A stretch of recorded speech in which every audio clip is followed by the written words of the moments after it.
Hey there guys, welcome back to another video. Two True Tuesday, I guess we could call it today.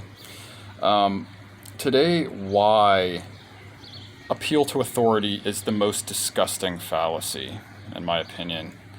And so most fallacies that we talk about are formal fallacies, and even most formal fallacies, regardless of what your philosophy professor may teach you, are under the category of the non sequitur. Okay, a non sequitur, of course, is an argument where there is really no deductive relationship between your evidence and your conclusion.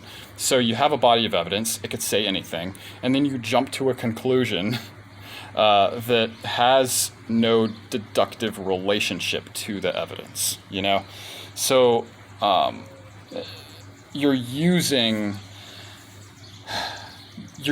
a basis of evidence to support your claim that is in no way relevant to that claim. That's what a non sequitur is. And determining relevance is actually quite simple. It's formal. What are you saying? What's your basis for saying it? How do you go from that place to your conclusion? You have to show it. You also need a metaphysical framework within which to be working that allows anything that you're saying to make sense. Your metaphysical framework has to be able to account for, logical argument and speculative thought, at least. And most don't. So you have to be careful on that assumptive level too. Remember, a logical argument has three parts: an assumption, evidence, and a conclusion, right? So there's a fundamental disconnect between really all of those parts in a non sequitur, but especially between the evidence and the conclusion. But appeal to authority is deeper than simply a non sequitur or a formal fallacy in logic. It has a more spiritual problem, and that is that you are ceding control of your own reasoning, your own thinking, your own destiny to the will of another person. Doesn't matter their area of expertise. The power of logical thinking transcends expertise. It is an expertise in itself, but of course, even some of the most precise philosophical thinkers can invert logic and use it for evil. And that's where the spiritual nature of this problem comes in, is that it's less about the evidence that you're basing. Your evidence in appeal to authority would be, well, this person is an expert in that field, therefore what they say is true. That's appeal to authority. The deeper problem with that is on the assumption level, not on the level of evidence, because no amount of affirmative evidence can wholly and completely prove a conclusion to be true. You have to go back to the assumption and investigate, well, is your assumption true? That thing that you're taking for granted, that thing that you're not questioning, And that's really where the disconnect lies in appeal to authority.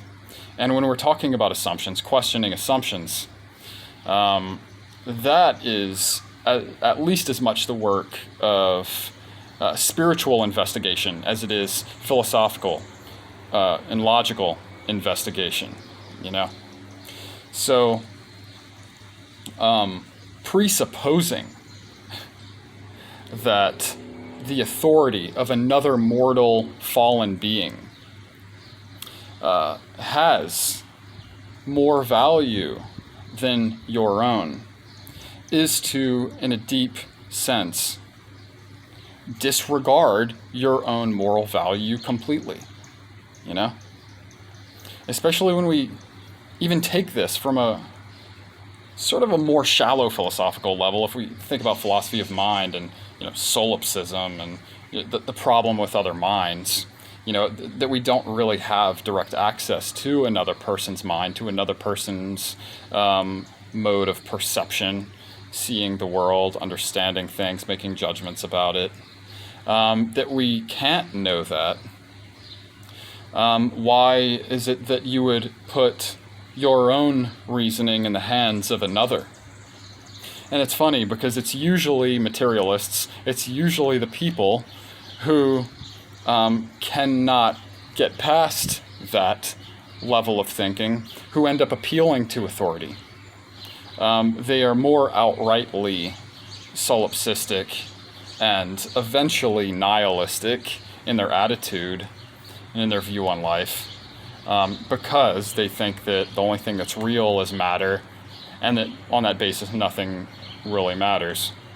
So it's really out of intellectual and laziness and spiritual, a lacking of spiritual grounding that they cede authority to another to do their reasoning for them. It's totally lazy, and pathetic and weak and fucking stupid.